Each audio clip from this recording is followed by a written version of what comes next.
Hey everyone, welcome to another edition of Power Core Productions and Podcastings. I'm your host, Jerron Harrington, back to issue another video. And today we are going to be continuing What If Issei Was the Shield Hero? High School DxD Curse of the Shield, Season 3, Part 2.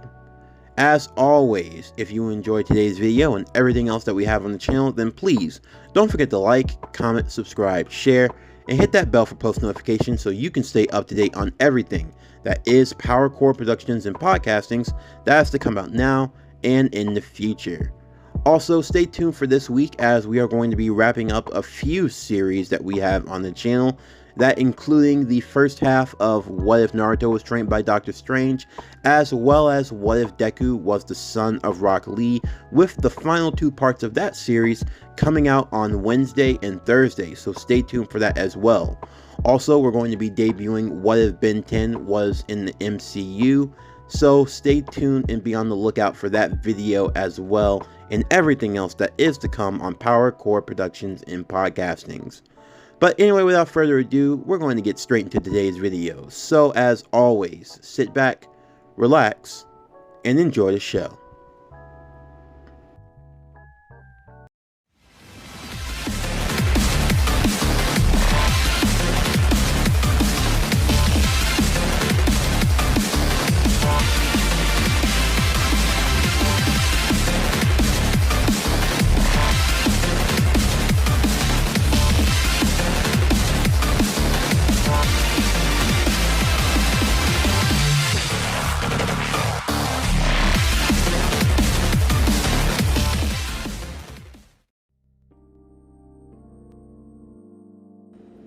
With Loki soon to awaken from his seal, Sir Zex and the other higher-ups were left in a tough situation.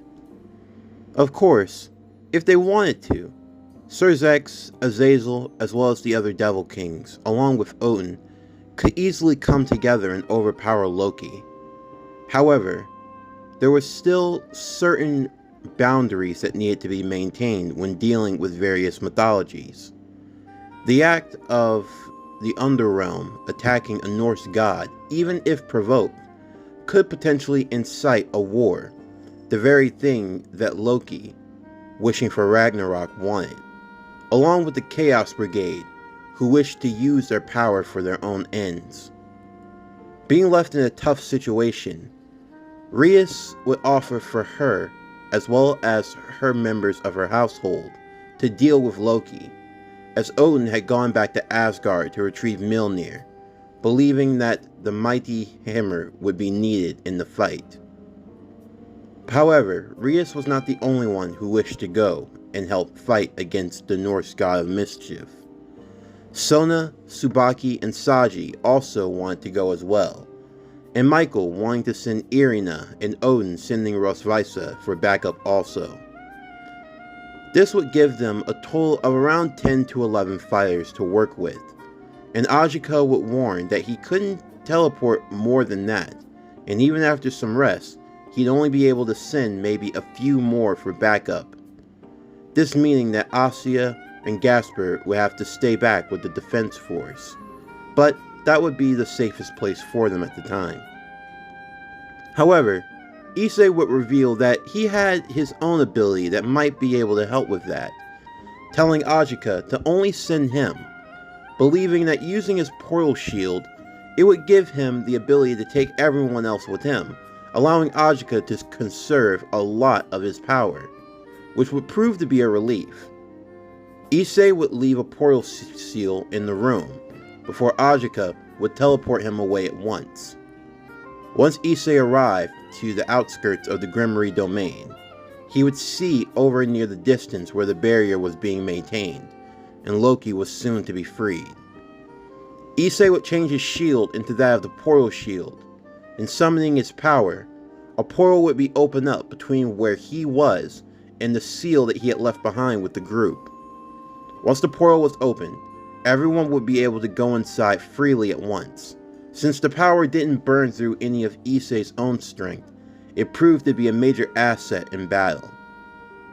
With everyone now gathered together, they would go over their strategy and what they would do in the meantime to hold off Loki, until Odin could arrive with Mjolnir. Before leaving, Sir Zex would give the group 3 vials of Phoenix Tears, in case anyone was to get hurt. Of course, they wished that they could have found more, but this was all that they had on hand in the last moment, and they would just have to make it work in the meantime. Eventually, Loki would be freed, and he would be surprised to see the group that come out to face him. He had wished for stronger in the beginning of Ragnarok, but he believed that this would do, although he did hope that the Black Dragon Emperor would give him some form of entertainment, along with the sister of the Devil Kings. Once Loki was freed, he would summon 4 of his legendary monsters, 3 of the Great Wolves, among one of them being Fenrir, the God Eater, as well as the Midgard Serpent. Issei and the others would put their trainings to good use, with Issei summoning his Balance Breaker, that being the armor of the Black Dragon. Now having the Wrath Shield level 2 to be able to use freely and draw on some of its cursed power, he along with the others would take on the various beasts.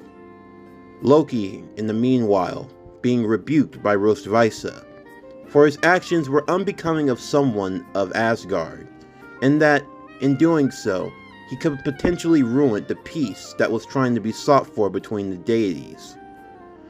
However, Loki would only disregard them, stating that he truly did not care for peace in this world, and his actions for working with the Chaos Brigade were proof of that. The only thing that he truly wanted now was to invoke Ragnarok, and the underworld would be the stage for which the end would be set. Everyone would be using their powers to great effect, even Irina, who had revealed that she had been transformed into an angel in the service of Lord Michael, imbuing her with new and even stronger holy power, allowing her to hold her own even better against her devil counterparts. As they managed to fend off against Loki's various monsters and summons, Loki would have no choice but to unveil his own power, as his beasts were being defeated and drawn back more and more. As he rained down magical energy upon them, Issei would summon a great airstrike shield to guard over everyone in the process. As Loki would come face to face with the Black Dragon Emperor, Issei would decide to use everything that he had learned up until now. All of his shields, all of his training, everything as he went to combat against the Norse god. Everyone backing up Issei as he led the charge against him. Issei using his various shields to guard and cover anyone's blind spots, as everyone would take their shots at Loki one at a time. For Loki, this had become a bit of an annoyance. In terms of raw power, he believed that individually he would have them all beat, but together, they proved to be more of a nuisance than he was expecting. Especially Issei, aided with the help of Rias Grimry, along with Sona Sitri and the others. Even Koniko was embracing more and more of her inner power. The training that she and Issei had done had worked twofold. Koniko now being able to access her sage arts, drawing and tapping into the sage power itself, growing out cat-like ears and a cat tail, her strength increasing tenfold and allowing her to match against some of Loki's raw godlike power. Everyone was truly amazed and impressed at what they were seeing, Rias especially, to see just how far her household had come, to see just how strong they had become. It truly did warm her heart, to see her servants overcoming their weaknesses, the limits that they had set upon themselves, to truly go above and beyond, and to reach and surpass their own ceilings. Issei among them, now being able to use some of the cursed energy as well as that of the Black Dragon armor, his Balance Breaker. He was more than able to fight and send back some of that energy towards Loki. However, eventually Loki would have enough, deciding to unleash even more of his power than before. He would push and shoot as many of them as far back as he could, and some of his beasts were getting back up to fight again. This time, no. Issei would decide that it was time to use a new shield that he had put into work, believing that he had done the training and that he was ready. Koneko would give him a nod of approval, telling him that she would aid him in any way that she could. With a deep breath, Issei would summon his newest shield, a shield created from the hair of Koneko. This was known as the Sage Arts Shield. It was a shield that took the form of a yin-yang symbol, perfectly circular, half black, half white, with a dot of black in the white and a dot of white in the black. This shield in and of itself was able to collect and store sage energy, allowing Issei himself the ability to tap into sage art. As he did so, his face would become deep and emboldened in the likeness of that of the sage energy, and he could feel all of nature around him, his strength increasing tenfold than he had before, and his aura starting to rise and to match that of Loki himself. Everyone else was amazed to see that Issei had gained a new shield, but once they had seen what power it drew from, there was no doubt that he had got it from Koneko. Issei, now imbued with his sage arts energy, would continue to do his battle against Loki, now even more charged and fired up than before, able to match Loki nearly in strength, speed, and power, his shields becoming much more stronger, and his ability to fend off against the Norse god of mischief even on a higher level. As he did so, a summoning circle would appear from behind them, as Mjolnir was coming down, ready to be used to defeat Loki once and for all. Issei knew he had to get towards it, but he couldn't, as Loki was not going to allow the Black Emperor to get his hands on the hammer itself. Instead, Issei would tell Rias to go straight towards the hammer and to wait, and to be ready.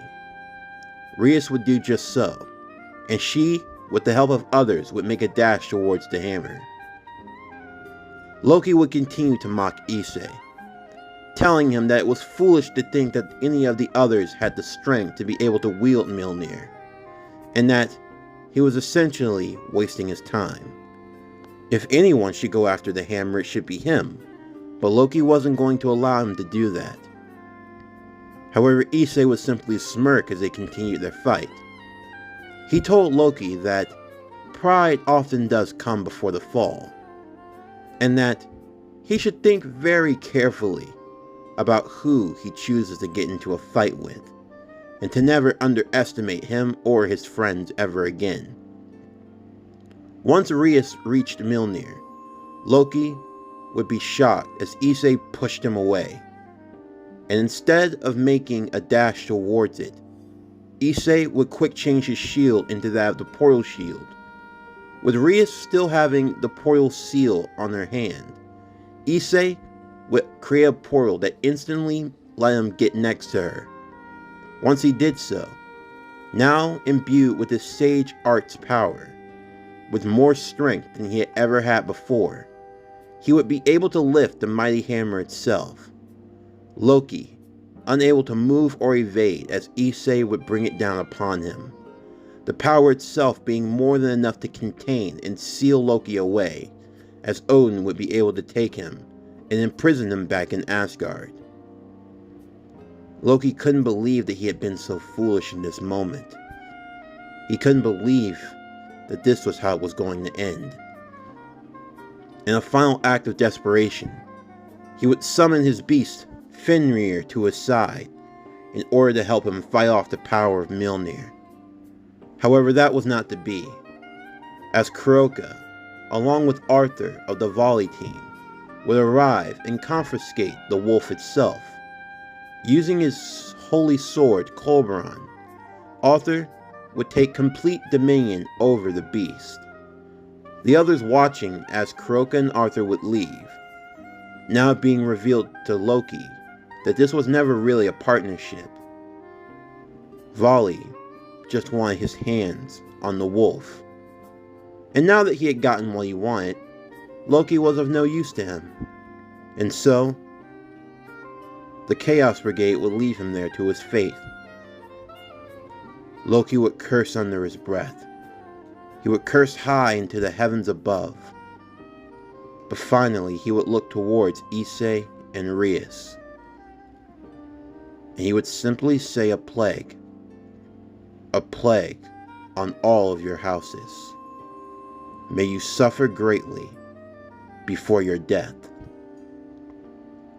And with that, Loki was defeated. And the threat of Ragnarok was evaded in the process. With everyone gathering together now, it seemed as though all was well for everyone involved. Although no one had taken account that the serpent would get back up again. As it prepared one last desperate attack though, they would hear the ringing sound of boost as a rocket of red would come flying in, one-shotting the serpent. Issei and the others watched on in amazement as Rias would see her cousin Cyra-Org, and on his right fist was the red gauntlet boosted gear. Issei would depower himself, his shield at his side, as he walked over towards Cyra-Org, who could sense the power coming from Issei. It got him excited, and he actually looked forward to facing him in a raiding game someday. And Issei kind of felt the same in that moment. As everyone watched on, the Red and Black Dragon Emperor were now standing face to face, and they could only help but wonder the encounter that these two could potentially have. It could be absolutely legendary. After the battle, with Loki being imprisoned, it was time for everyone to return home, as it wouldn't be before long that their summer vacation would be over. As they were on their way back to the human realm, Akeno would ask Rias if she could have a day with Issei, as there was something very important that she wanted to talk to him about, and Rias, understanding, would give her and Issei that space. Once they arrived back home and they were able to settle down for a bit, Issei would take Akeno out on a date, the two getting to enjoy one another's company. And for Issei, he got a chance to see Akeno in a much different light, a lot different than how she normally was, often being sexy and seductive for the fun of it. Now she was more wholesome and sweet. For Akeno, this was a moment that she had truly wanted with Issei for a while now, and as such, she decided that it was best to hold back on how she normally acted towards him. As they did enjoy their date with one another, by chance they would accidentally find themselves in the Love Hotel district. Issei becoming very nervous, since if anyone else spotted them here, they might get the wrong idea. However, before they could leave, they would by chance run into Odin, who was also visiting the district, as he was looking for a gentleman's club, if you will, to relieve himself of his earnings. Although he would also be accompanied by Rosvisa, his ever-talented but manless Valkyrie, who was warning him to behave himself while they were visiting here, and Barkiel, Akeno's father, who was showing them around. This was a moment for Issei. Issei getting a chance to actually see just how bad things were between Akeno and her father. He would see that the two of them truly didn't get along very well with one another at all. And Issei would learn even more about Akeno's past, learning of her mother, a priestess who healed her father, a fallen angel. This act resulted in her mother being banished. But for a while, the three of them lived together in peace and harmony, until eventually Barkiel was called back into battle and had to leave them. And when he did, an angry mob would attack, killing Akino's mother in the process and leaving her alone to fend for herself in the world.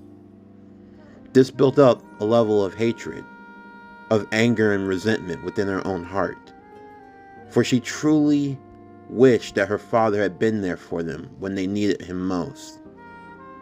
Even though her father did come back and avenge the death of his late wife, for Akino, she felt as though it were too late. That was why she had thrown herself at Issei so much. She truly felt as though Issei were different from her father, someone who would never leave her, who would never abandon those who were closest to them. She had seen it firsthand in his fight against Riser, in his fight against Kokubio. In every battle moving forward up until now, Issei was always willing to put his life on the line for his friends and for those closest to him. And that was the reason why Akino loved him so much. Issei could sense this feeling welling up within her heart. He couldn't tell if this was the shield's ability or if it was something else, but he could feel and sense her emotions. He could feel it burning up and welling inside of her. As he comforted her throughout the night, he would assure her to see things from a different perspective, from a different point of view. Akino finally being able to come to terms with her past, and slowly she felt as though she could move past them. As Bakio was preparing to leave, Akino would make him a meal for his trip back, and Bakio would be happy by this.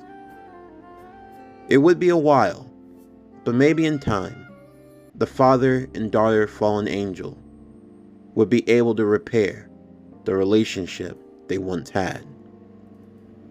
And as for Akino, this only confirmed more and more the feelings that she already had deep within her.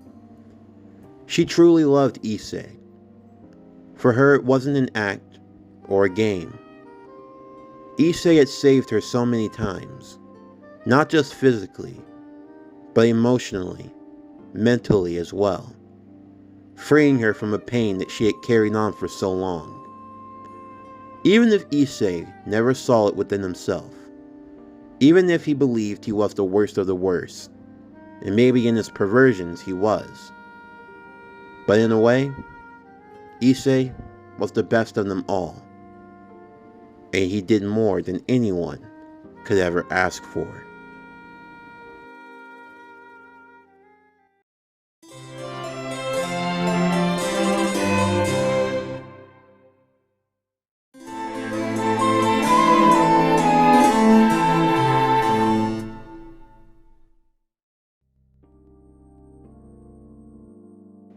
Eventually, summer vacation would come to an end, and before long, Issei and the others would find themselves back in school.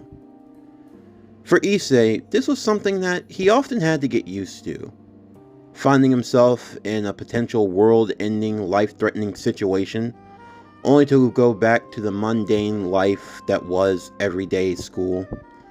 Of course, seeing Motohama and Matsuda was cool and all, but he still had other things that were on his mind, like volley, as well as Cyberorg. He had now gotten a chance to meet with the Red and White Dragon Emperors respectively. They were the last 3 dragons, after all. And a part of him got excited thinking about that, wondering who he'd have to face again, and how the fight would turn out. But in the meantime, there were other new developments taking place in the process. For one, Irina was now the new transfer to Issei's class. She joined on the behest of Sir Michael, as he wanted to bolster up their numbers against the Chaos Brigade, believing that Irina would provide the edge that they may need in battle. Also, Irina would reveal how she became an angel in the first place. Similar to the devil system and how they used chess to create their devils, the angels on the other hand used a deck of playing cards, and Irina was a rank ace. Irina would have some time getting adjusted to her new life, living with Issei and the other girls, but they all got along relatively well. There was also another new member to the household. Well, not so much a new member, but so much someone that got left behind. And that was the Valkyrie Rosvisa, who was not in the best of moods. Mostly with Odin, mainly because Odin had left her behind as he went back to Valhalla. And the Valkyrie felt as though she had been abandoned by a man yet again. And she wasn't in the best of moods at the moment, so they decided to just let her stay there and try to get herself back in order in any way that they could. All the while, there was one thing that was bothering Issei. It started when Issei and Asya were heading out to do some shopping before heading home, and by chance they ran into a particular boy. A boy that they had met at the reception party in the underworld. A guy that Issei just naturally didn't like. It was his own aura, a presence about him that really ticked him off. The boy would reveal himself to be Diodora Astaroth, a descendant from that of the Beelzebub clan. He would reveal that he were the devil that Asya had helped heal all that time ago. And for Asya, this was completely new to her. She didn't think that she would actually run into the devil she actually helped all that long ago, or that he would even remember her. Of course, in a way, it was nice to catch up a little bit. After all, she didn't regret helping him or anything, even though helping him had kind of ruined her life. At least ruined in the sense that a lot of the things that she used to do, she no longer could. But she tried to keep a positive outlook on everything. Of course, what would have just been a simple hello and goodbye became something a lot more obsessive. Diodora persisting after Asya constantly, always chasing after her for her affection, for her time, sending her gifts, love notes, so on and so on, even offering for her hand in marriage. It got to a point where Issei was absolutely sick of it all, and Diodora only showed just how low he was willing to go, going as far as to even offer up a bishop trade between his household as well as Rias's. Of course, he did it under the guise of believing they were getting a fair trade, but Rias knew better. She knew that he was merely just using this as a way to get towards Asya, and for her, it was kind of pathetic. But deep down, Diodora was slowly starting to reveal his own true nature. He revealed the contempt that he had for Issei, seeing that Asya seemed to be more fond of him than anything else, and it disgusted him. And to make matters worse, the two groups were going to be facing one another in the upcoming tournament for the rating game, which only made things even more tense. But for Issei, there was some upside. There was the potential to face Cyber Org's team in the future, and that got him excited. In the meanwhile, the night before the rating game began, Issei and Koniko would be out fulfilling a late-night contract. As they were doing so, by chance they would run into Kuroka as well as Vali. The two of them were prepared to fight, but Vali would remark that they didn't come to do so. In fact, he came simply to warn him to be cautious of Diodora, a warning from one fellow dragon to another. And he also asked how the Red One was doing. Vali being interested as he hadn't had a formal meeting with the Red Dragon himself. Albion looking forward to the potential meeting of facing against Dreg once again, having already gotten the chance to go up against Kuroi once before. Kuroi would even speak up, stating that it would be a very interesting fight, although it would be nice to potentially have the three brothers gathered together again. Maybe they could catch up a little bit before the fireworks went off, and Albion would agree to that in the meanwhile, as Vali and Kuroka would leave. Eventually, the day of the rating game would take place. However, when Rias' team arrived to the dimension where the rating game was going to be held, Everything seemed fine up until the moment when multiple magical circles would appear in the sky above, and a group of devils, beholding to the old class system, now being considered active terrorists in the underworld, made their emergence known. It became clear to everyone involved that the raiding game was nothing more but a trap by the Chaos Brigade. Although Azazel had suspected that something like this might happen, and thankfully, he and Sir Zex were able to get back up in time, as a full-scale battle would take place. Unfortunately, in the process, Issei would be kidnapped by Diodora. Diodora revealing his true nature, and that he had actually aligned himself with the Chaos Brigade in order to gain more power, and hopefully, in being able to take Issei for himself. Taking her away to a nearby shrine, Azazel, once being informed of what happened, would tell the others to go after her and to bring Issei back, the group doing so immediately, fighting through Diodora's various forces, as well as his own household in the process. Everyone's senses had been heightened to the max, worried for Issei's safety, hoping to get her back safe and sound as soon as possible, while Azazel and Sir Zex would take the forefront dealing with the leaders behind this attack, those of the former devil families, looking to fight and reclaim the titles that they thought were once theirs by birthright, similar to that of Kalia Leviathan. As they continued to fight through and make their way, they would actually run into someone they weren't expecting to meet, that being the former priest turned stray exorcist, Fried Selzen, who revealed a power-up of his own.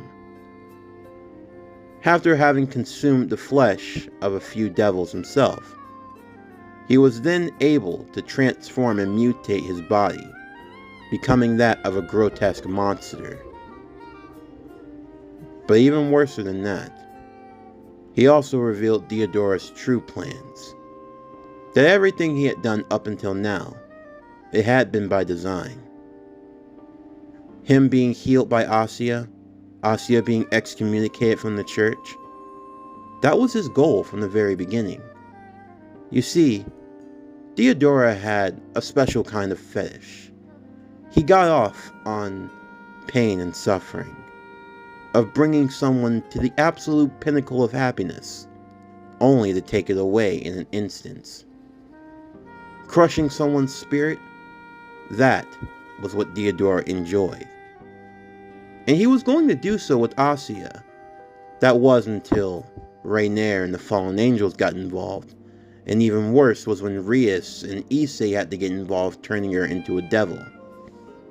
For Issei in that moment, he started to question everything that he had ever done up until that time. He thought about Rainier's words, about how a girl like Issei could never live a normal life. He had always thought that if he had been there for her, if he could have protected her and kept her safe, that nothing bad would ever happen. But yet, looking at the situation that they were in right now, it seemed as though Issei were always going to be in trouble no matter what he would have done. This only left him more perplexed, but more angered as well. However, before he could strike down Fried, Kiba would do so himself, as he had grown tired of Fried and his antics for a while now. They would eventually make their way to the throne room where Diodora was, with Issei held by restraints. Diodora would continue to mock them all, especially Issei, only pissing him off further and further, until without warning, he would transform into his dark dragon armor, and quickly make short work of Diodora, beating him down into a bloody pulp, left only within an inch of his life as he turned his attention back towards Issei, freeing her from her restraints and allowing her to rejoin with everyone else. It seemed as though all was well, and Issei was grateful that everyone had come to rescue her. She knew they would, especially Issei, since Issei was the type of person who would never give up on his friends. However, their reunion would be short-lived. While Asuya was praying happily, her body would begin to fade away and to disappear, until eventually she was gone from sight. No one knew what had happened or what was going on, until a new fighter made his way into the room. He introduced himself as Shalba Beelzebub, descendant of the original Beelzebub by blood, another former devil descendant fighting for a lost title.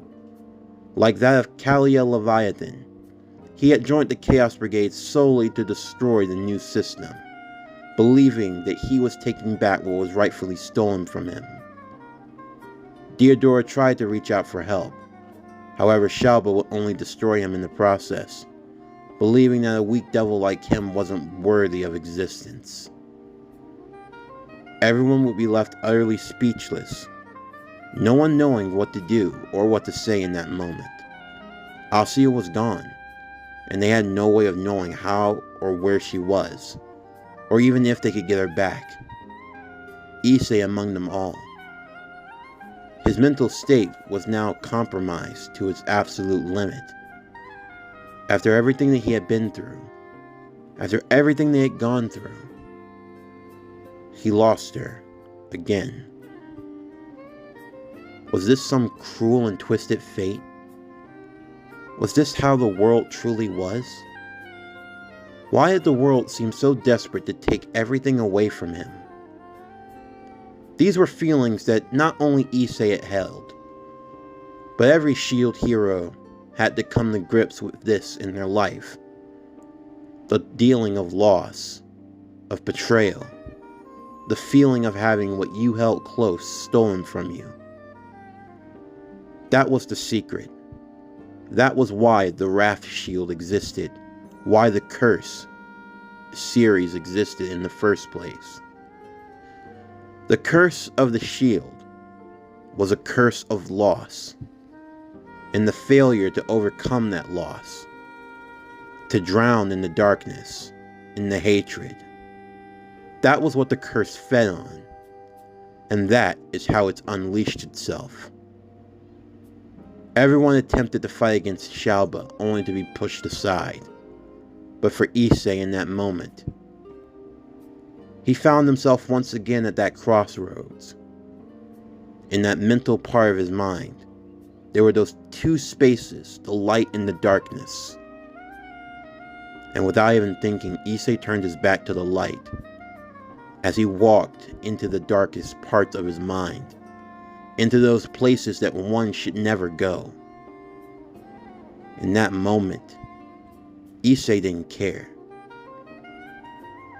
His darkness had become so strong that even Kuroi, the Black Dragon, had to speak up verbally, something he rarely ever did. Speaking through the shield, he would warn Rias and the others to stand back if they didn't want to be caught in the crossfire. As Issei turned his rage towards Shalba, he warned him that he had made a grave mistake of crossing the shield. He had now incurred its wrath, and he would pay. As the dark aura began to envelop all around Issei's body, small forms of light would form around Issei all at once. Forms of light began to take the shape of various humans and figures. They were the S.H.I.E.L.D. heroes from the past, all of their spirits surrounding Issei, inciting the darkness of the shield, all of whom it fell to the power of the curse. As Issei incited the power, "Foolish sinner, you have awakened my rage. I am the heavenly dragon who stole the righteous wrath of God. I guard the infinite, and I shield the dream. I shall become the black dragon of death, and I will swallow you into the void of never-ending darkness. making you an offer to the gods as you howl in pain. Blood sacrifice, juggernaut drive. Issei's shield would transform into that of the Wrath Shield Level 3. The Level 3 powered shield would then move all over Issei's body, making its way to its chest. As a dark aura began to envelop him, seeping inside, the armor began to imbue all around Issei. However, now he began to grow in size, the armor starting to break and pull away, as talons and claws began to form, dark wings starting to protrude from his back. Issei was now swallowed by the curse itself, and his juggernaut drive had been manifest. And now, the black dragon, the cursed dragon of wrath, had finally awakened, setting his sights on the devil in front of him, preparing to unleash his fury. And behind that, only destruction and sorrow would remain.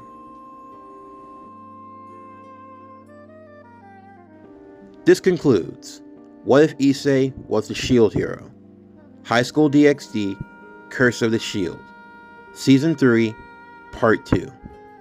As always, if you enjoyed today's video, then please don't forget to like, comment, subscribe, share, and hit that bell for post notifications so you can stay up to date on everything that is PowerCore Productions and Podcasting that has to come out now and in the future.